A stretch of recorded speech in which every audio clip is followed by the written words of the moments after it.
Hello friends, अभी तक आपने जाना कि ग्रेच्युटी के बारे में कि ग्रेच्युटी क्या होती है, ग्रेच्युटी की एंटाइटलमेंट क्या होती है, ग्रेच्युटी की एलिजिबिलिटी क्या होती है, ग्रेच्युटी की कैलकुलेशन किस तरीके से की जाती है। और आज के इस वीडियो में हम बात करेंगे नॉमिनेशन के बारे में, जो कि डिफ़ाइन किया है पेमेंट ऑफ ग्रेच्युटी एक्ट 1972 के अंदर। उससे पहले मैं आपको सुनाता हूँ एक कहानी जो कि एक सच्चाई है। इस कहानी में एक एम्प्लॉई होता है। जब वो एम्प्लॉई किसी ऑर्गेनाइजेशन को ज्वाइन करता है, उस ज्वाइनिंग के टाइम पर एचआर डिपार्टमेंट उसको एक ज्वाइनिंग किट देता है। उस ज्वाइनिंग किट में नॉमिनेशन फॉर्म होता है, जो कि पेमेंट ऑफ ग्रेच्युटी एक्ट के अंदर मैंडेटरी होता है एम्प्लॉय को फिल करना।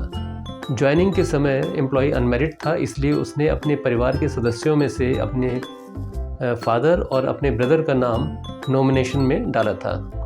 एक दिन जब वो एम्प्लॉई अपनी जॉब से वापस जा रहा होता है, तब उस एम्प्लॉई का एक एक्सीडेंट हो जाता है और उस एक्सीडेंट में उस एम्प्लॉई की मृत्यु हो जाती है। अब सवाल ये उठता है कि जो ग्रेच्युटी का एंटाइटलमेंट है, जो क्लेम है, वो कौन फाइल करेगा, उसके फादर या ब्रदर। इम्पॉर्टेंट चीज़ ये थी कि जब एम्प्लॉई की डेथ हुई, एम्प्लॉई का एक्सीडेंट हुआ, उससे पहले ही गॉट मैरिड और उसकी वाइफ भी थी। अब नॉमिनेशन फॉर्म के मुताबिक उसके फादर और उसका ब्रदर एंटाइटल्ड थे ग्रेच्युटी का क्लेम फाइल करने के लिए, लेकिन लीगली उसकी वाइफ भी एंटाइटल्ड थी ग्रेच्युटी के क्लेम को लेने के लिए, जो कि 100% वाइफ का बनता है। डिस्प्यूट हुआ ऑफिस के अंदर, एम्प्लॉई की वाइफ, उसके फादर, उसके ब्रदर, तीनों के क्लेम आने लगे।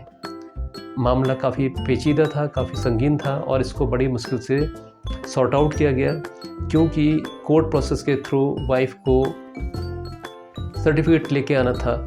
लेकिन दूसरी ओर उसके फादर का क्लेम था, क्योंकि नॉमिनेशन उसके नाम से किया गया था, इसलिए उनका भी एंटाइटलमेंट है, उसके ब्रदर का भी एंटाइटलमेंट है।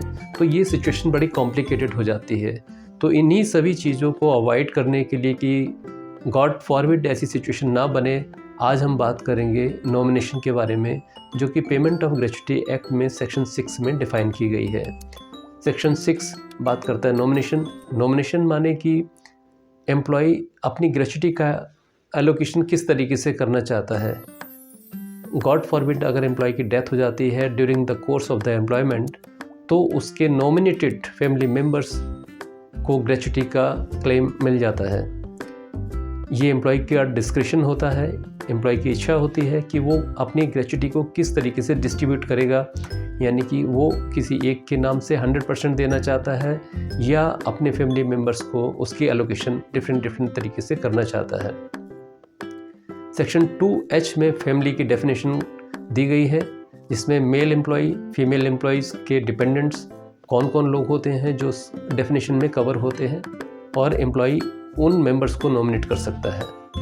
इनिशियली जब एम्प्लॉय ज्वाइन करता है तो उसको ये ज़रूरी हो जाता है कि फॉर्म 6F के अंदर वो अपना नॉमिनेशन एम्प्लॉयर को सबमिट करे।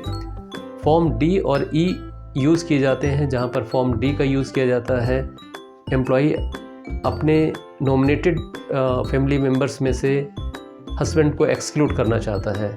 फॉर्म E का यूज़ किया जाता है, जहाँ पर वो फॉर्म D को विड्रॉल, यानी कि जो हस्बैंड का नॉमिनेशन उसने किया था उसको नोटिस को विड्रॉ करने के लिए फॉर्म E का यूज़ किया जाता है। फॉर्म G का यूज़ फ्रेश नॉमिनेशंस के लिए किया जाता है, और फॉर्म H का यूज़ जो नॉमिनेटेड मेंबर्स हैं उसमें अगर कोई मॉडिफिकेशन करना है उसके लिए यूज़ किया जाता है। आई होप आपको ये वीडियो अच्छा लगा होगा। अगर ये इन्फॉर्मेशन अच्छी लगी है तो आप इस वीडियो को अपने फ्रेंड सर्कल में शेयर कर सकते हैं, और चैनल को लाइक, शेयर एंड सब्सक्राइब करना ना भूलें। Thank you.